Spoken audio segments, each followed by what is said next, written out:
Hello, friends. This is Dave Hurwitz, executive editor at ClassicsToday.com, here with random reviews from the Overflow room, and we're in the Shostakovich bin, video number 4. Holy mackerel. So here's our pile du jour.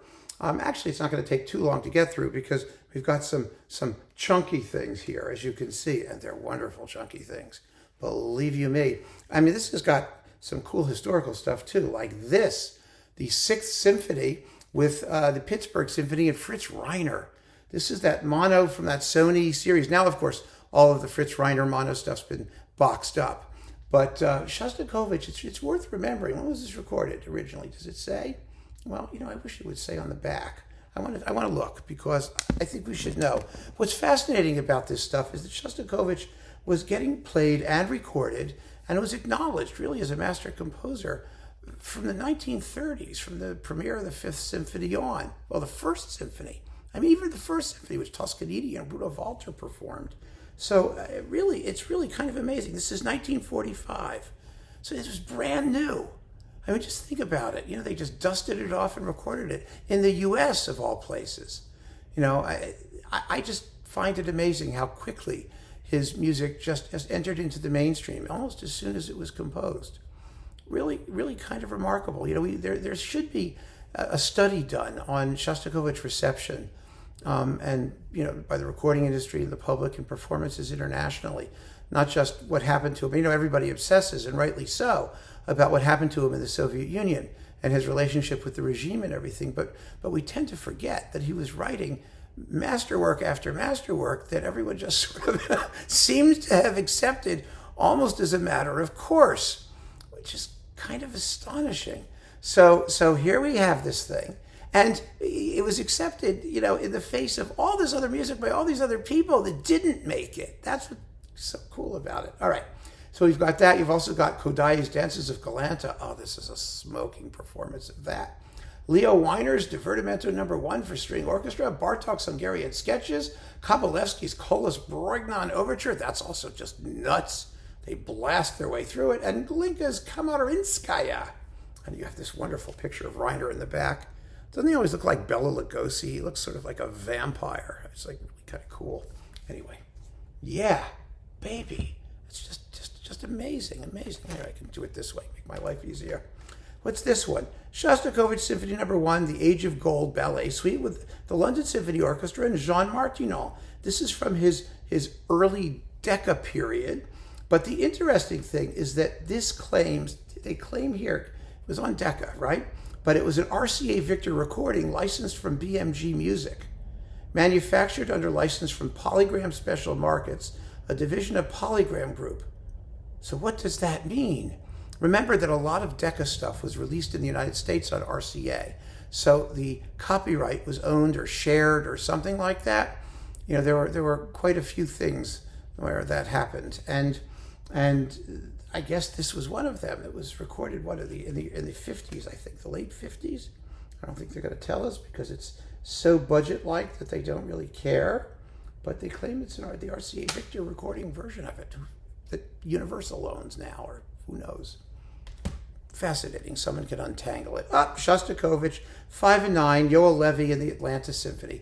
Good, solid, conventional, I would say, performances. Very well played and recorded. You get these because of the Telarc Sonics and because Levy was a very precise, accurate conductor. And these are, if you went to see this like at your subscription concert and it was a good night, you'd have come away very, very happy with these performances. They're quite effective. And they sound wonderful. So, yes, The Nose. The Nose, Shostakovich's other opera. Really an amazing piece, fascinating piece, a brilliant, sardonic piece. It's based on, Gogol's story. Wow, what a great piece it is. It's not well known because it's never going to be popular. It's kind of dissonant and modernist, but I love every note of it. And this is a great performance with Gennady Rozhdestvensky and the orchestra of the Moscow Chamber Theater. This was a BMG Melodia, joint production. They were recorded in 1976 and 78. And you also get his unfinished opera bits of The Gamblers. He started to do The Gamblers. and he never finished it. This is with the Leningrad Philharmonic in Roshnefensky. This was a BMG Melodia recording, back when RCA was licensing all of that stuff, or BMG was licensing all that stuff. It's a treasure. It's one of my prized Shostakovich possessions. I saw it when they brought it here to the U.S., and it was just really great. What a great production. It was so much fun. Wonderful. A masterpiece. Astonishing and striking, and what Shostakovich could have done if he hadn't been scared off of opera permanently after Lady Macbeth of Mtsensk. It's really something to think about. But he did do a musical, and here it is, Moscow Cheryomushki, or Moskva Cheryomushki. It's a fantastic musical Broadway type show thing, vaudeville theater kind of piece based on, it's sort of, the plot is kind of hard to describe. It's based on graft and double dealing at a housing development, and everyone's vying for apartments, and there's a magical element where someone goes up to heaven or something at the end, or they go to housing development paradise. It's very, very Soviet, and it was incredibly popular. Shostakovich wrote it thinking not much of it, and apparently was rather pleased with how well it went over. It's got lots of good tunes.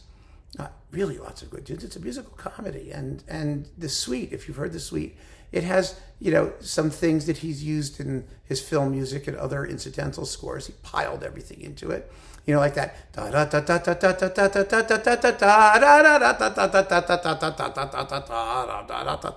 I mean, that appears in like every ballet suite and ballets and films, and you hear it everywhere.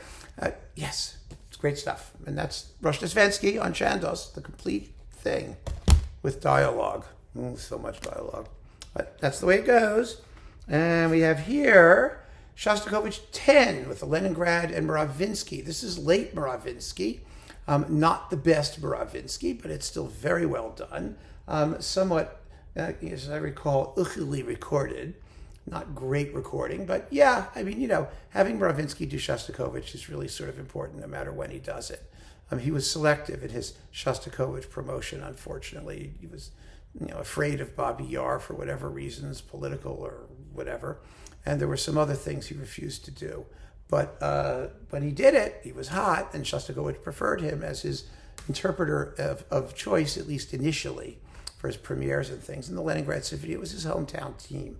So you got to give him credit for that. And here we have the 6th and Nielsen 5 with Kondrashin and the Concertgebouw, part of that Kondrashin series that came out on Philips. These are live performances. To be honest, the Nielsen is not really very special, I don't think. The Shostakovich is a typical Kondrashin recording. It's swift performance. It's swift and punchy and directly to the point. The first movement's only 12 minutes. It can stretch out to like 18 in some performances, or 16. God only knows. And it's very effective. But I get these because they were a wonderful souvenir of Kondrashin's career. Remember, he defected and then promptly dropped dead. So it was a shame. He didn't get to do as much in the West as he should have had the opportunity to. He should have had a major record contract and crap loads of CDs and new Shostakovich cycles and a Mahler cycle and all that. But unfortunately, it wasn't to be. Shostakovich, Passacaglia from Lady Macbeth, Symphony number 10, with Andras Nelson's and the Boston Symphony. First-rate performances. Let's say, make no mistake. Like I said, Nelson seems to have almost entirely fizzled out for some reason, and it's sad. But whoa, baby, this was very good. Very, very good. And last but not least, this is an old Monitor Collector series, the Monitor Collector series of compact discs. My God, I remember the LPs. I mean, it's just like, oh, why? Yesterday. Prokofiev, Violin Concerto number 1, and the Shostakovich first Violin Concerto with Oistrakh and Mravinsky. And the Prokofiev is with the State Radio Orchestra and Kirill Kondrashin. These are, they say nothing about them. Not the dates, they're mono, obviously. You do get nice notes, which I think were from the original recordings, the original LPs. I'm just trying to see. No, there's not a word about recording dates. I mean, why should they bother? But the notes on the Violin Concerto are by David Oistrakh. which makes it worth having just for the notes. I don't know if this thing even exists anymore. I'm sure it doesn't. But, the performances, of course, are buzzing around. I mean, in one of those Oistrakh boxes or something. That you can be sure of. But this particular disc, who knows where it came from. That was true of a lot of this Soviet stuff. I mean, they just licensed or didn't license, or people pirated and didn't pay them. And it really an astonishing mess in the Russian classical music record business, let me tell you. So anyway, there we have it. Another pile of Shostakovich. Keep on listening, friends. Thanks so much for joining me, and take care.